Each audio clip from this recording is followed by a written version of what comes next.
सोचो, आप अपनी कंपनी बेचने जाते हैं क्योंकि आपको लगता है आप फेल हो चुके हो। आप ऑलरेडी प्रेशर और स्ट्रेस में हो और मीटिंग रूम में दुनिया की सबसे बड़ी कार कंपनी के एग्जीक्यूटिव्स आपको देख के हंसते हैं और फिर वो कहते हैं, idiot, you don't know how to run a car company. उस वक्त जो इंसान वहां बैठा था वो कोई और नहीं, रतन टाटा थे। लेकिन कहानी यहीं खत्म नहीं होती। 9 साल बाद किस्मत पलटती है और वही आदमी वापस आता है और खुद पर हंसने वालों की लग्जरी कार कंपनियां खरीद लेता है। ये सिर्फ एक बिजनेस डील नहीं थी, इसे हिस्ट्री ने the greatest business comeback ever का खिताब दिया।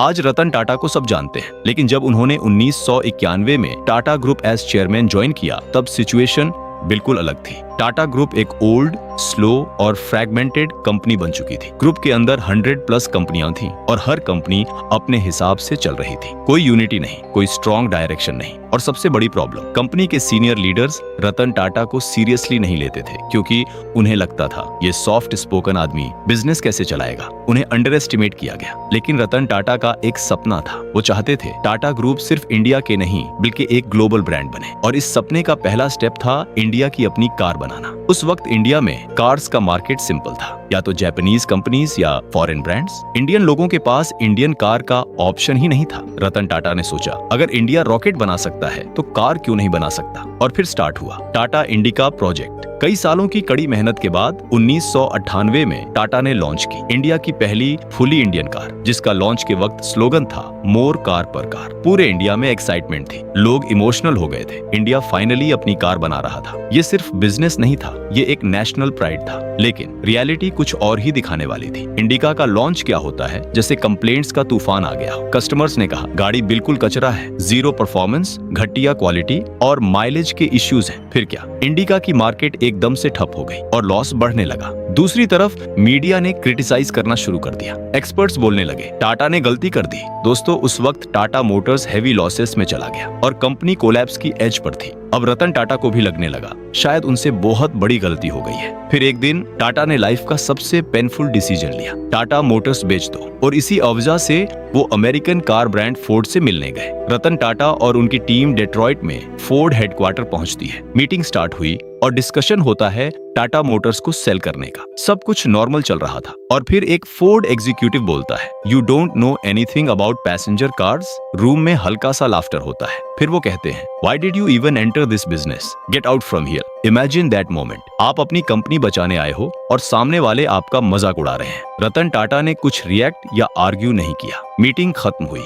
वो वापस इंडिया के लिए फ्लाइट पकड़ते हैं और उस फ्लाइट में उन्होंने खुद से एक प्रॉमिस किया, मैं इन गोरों की हुई इंसल्ट एक दिन इन्हें याद करवाऊंगा। और वहीं से शुरू होता है द ग्रेट कमबैक। इंडिया वापस आने के बाद रतन टाटा ने डिसीजन चेंज किया और टाटा मोटर्स बेचने से मना कर दिया। उन्होंने कहा, हम खुद ठीक करेंगे। टाटा ने अब की बार एक भारी इन्वेस्टमेंट की, इंडियन इंजीनियर्स पर ट्रस्ट किया और इंडिका को रीडिजाइन किया। फाइनली 2001 में लॉन्च हुई इंडिका V2 और इस बार कार सुपर हिट हो गई। सेल्स बढ़ने लगी, लॉस प्रॉफिट में कन्वर्ट होने लगा और टाटा मोटर्स ने स्लोली स्टेबल होना शुरू कर दिया। लेकिन रतन टाटा रुकने वाले नहीं थे। उनका मिशन अब और भी बड़ा हो चुका था। अब गोल सिर्फ सरवाइव करना नहीं था बल्कि ग्लोबल जायंट बनना था। साल है 2008, वर्ल्ड फाइनेंशियल क्राइसिस का सामना है। ग्लोबल इकोनॉमी क्रैश हो गई और इसमें कार इंडस्ट्री सबसे ज्यादा अफेक्ट हुई। अब जरा गेस करो कौन स्ट्रगल कर रहा था। फोर्ड और उनके लग्जरी ब्रांड्स जैसे जैगुआर और लैंड रोवर हेवी लॉसेस में चल रहे थे। फोर्ड बहुत डेस्परेट था। अब की बार